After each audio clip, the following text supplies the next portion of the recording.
Retro. What's up, everyone? Welcome back to Everything Retro. It's your host, JD.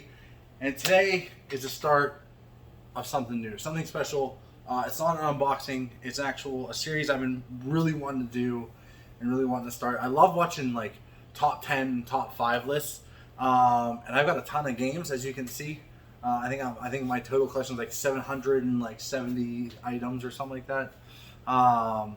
So what I want to do is I want to do a top 10, sometimes top 5, depending on how many games are actually like I own for the system. But a list.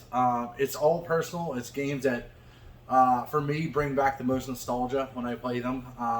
Be it either playing them at a friend's house, or playing them at my own house, or playing them at my uncle's house. A little bit of everything, maybe even.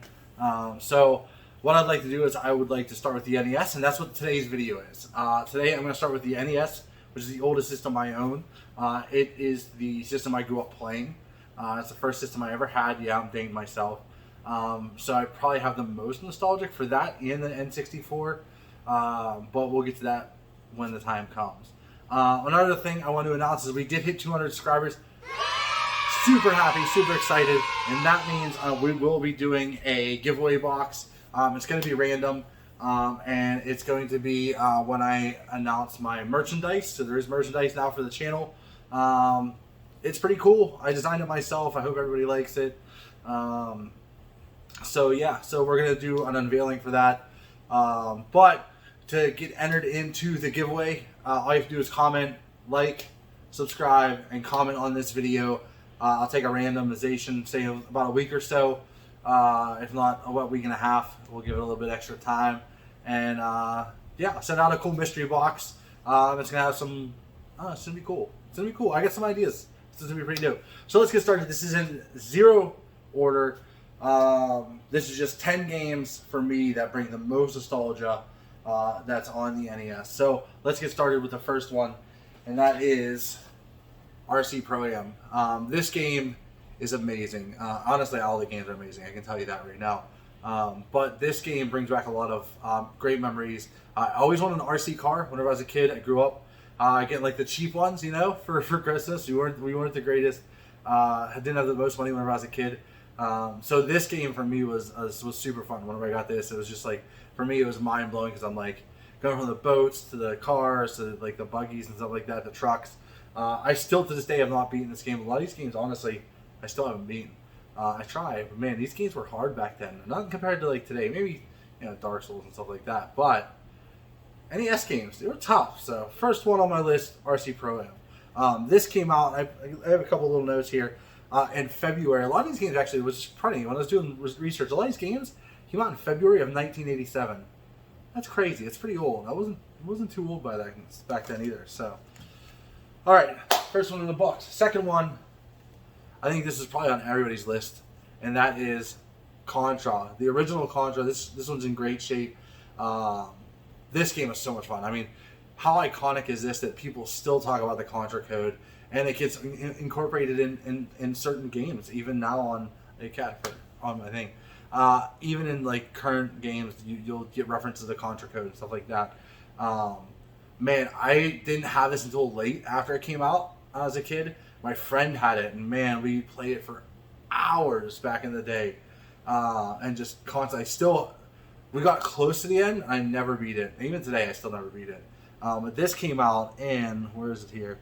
I had too much notes. I can't even read my instructions. February of '87. So another February, you'll see. It was a killer month back in '87, man. The stuff they brought out, whew, man, amazing games. Third one on my list, Spy Hunter. I don't see this a lot on many people's lists. Is a top down, and you'll see like I'll put video capture like I always do on these. It's a top down, like kind of not really a racing, but like I don't know. It's a really good game. Like it's hard. It's really hard. Like especially the there's like these cars that have like these I like to call them like cat whiskers on the side. They like push you off the road and you explode. Man, this game is dope. This game is super fun. This came out in September of '87. Pretty crazy, but great game. Absolutely fantastic game.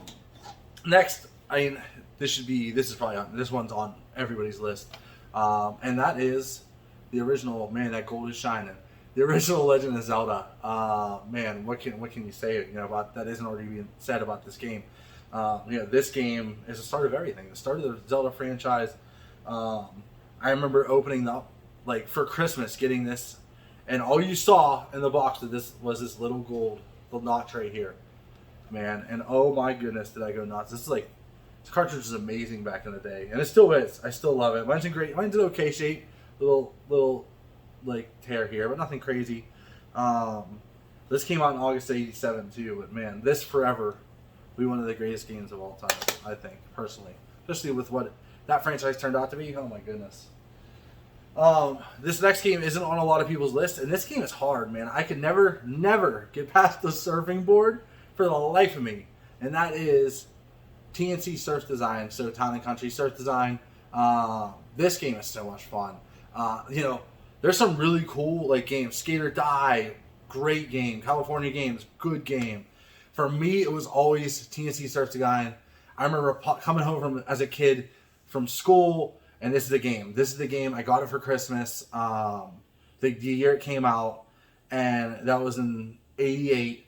So it came out in February, but I didn't get until Christmas. I remember opening this up, and man, did I go nuts.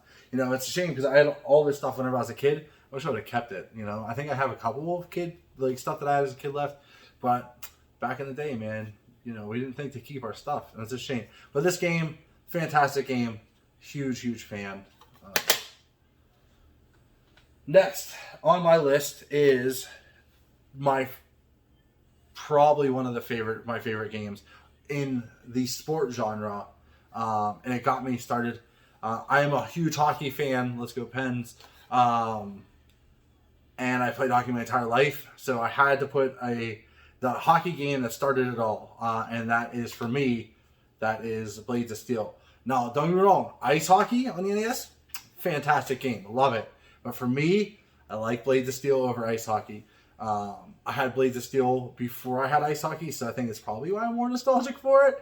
But man, this game, I remember playing it for hours, and it wasn't there wasn't a lot of teams on it, but man, just playing this, and then really getting into hockey after this, and playing it as a kid, and then watching it a lot, man, it's a great game. Love it. And that one came out, let me see here, where's my notes? I don't know where it is. I can't even read my own sketch. It's just chicken. Oh, there it is. December of '88. See that? Sometimes I can't read my own chicken scratch. We're going to save that one. Yeah, well, you know what? We'll do it. So, I've seen this on this next game, on a couple lists, actually. And it surprised me. I mean, it's a great game. An absolutely great game. It's a top-down shooter. Started as an arcade game. It was a great arcade game. I actually have it on my modded arcade 1-up machine here.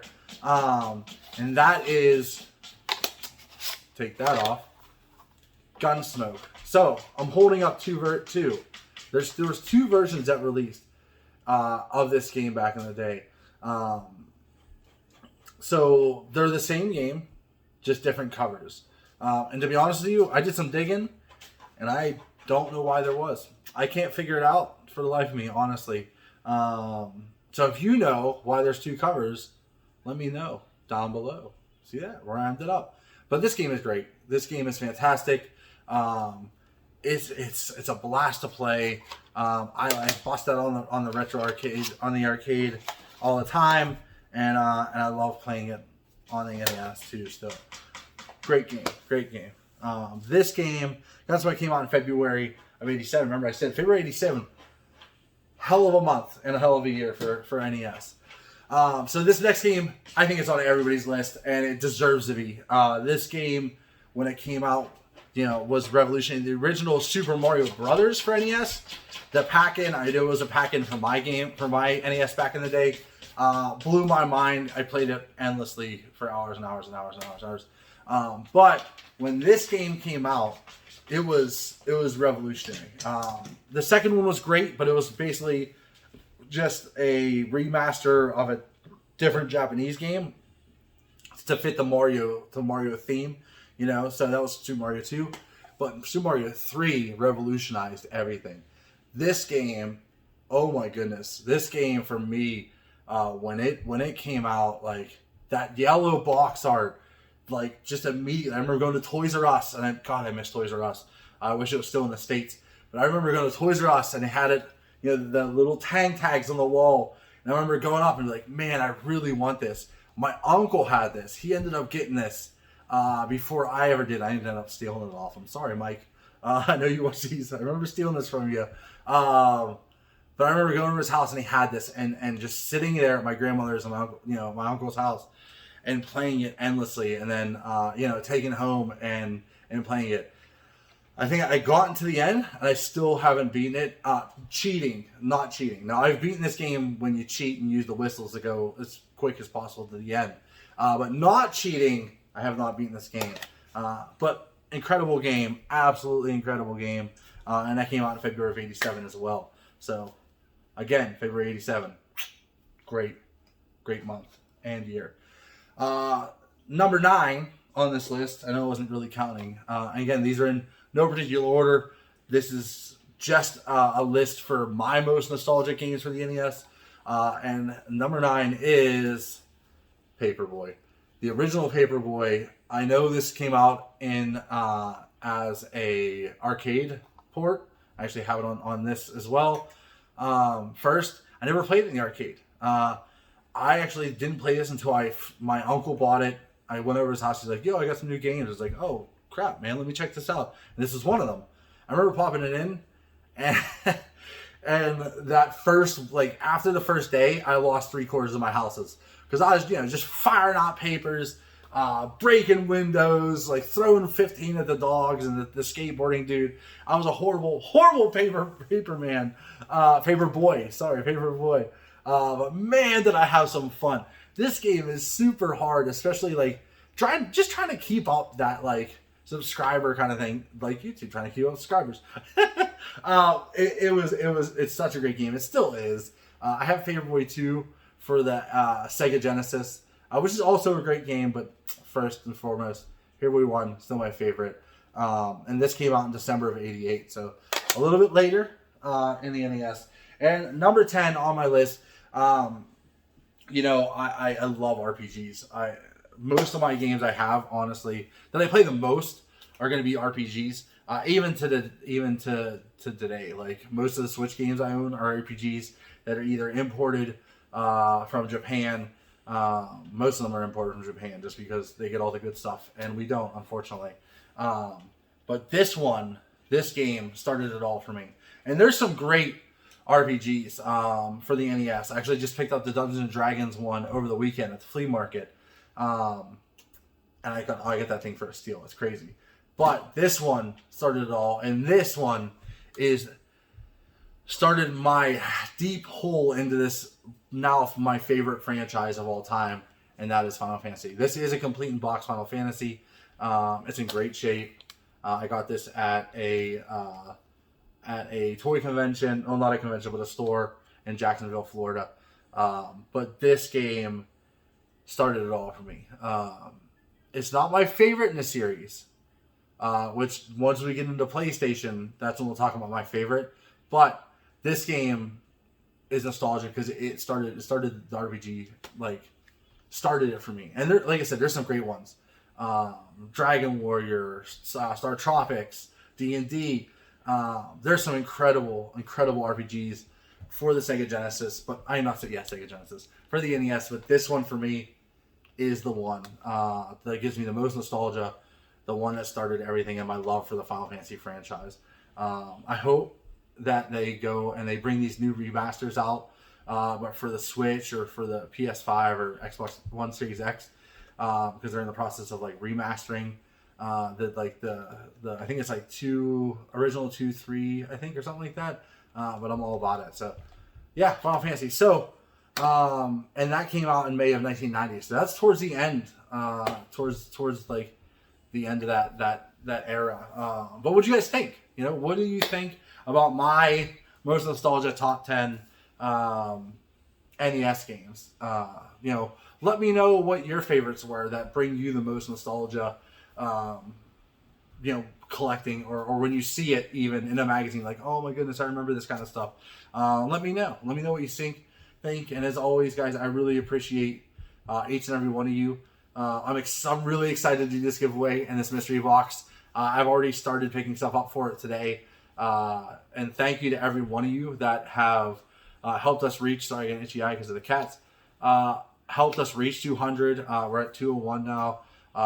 Again, like, I really appreciate each and every one of you guys. I love doing this stuff for you. It's fun, and I hope you're gonna like this series. I plan on doing to, I think it's Super Nintendo next, and we're just gonna go through every system I have. We're gonna go through. Some might be longer videos, some might be short, but I want to go through them all. So until next time, stay retro. See you guys.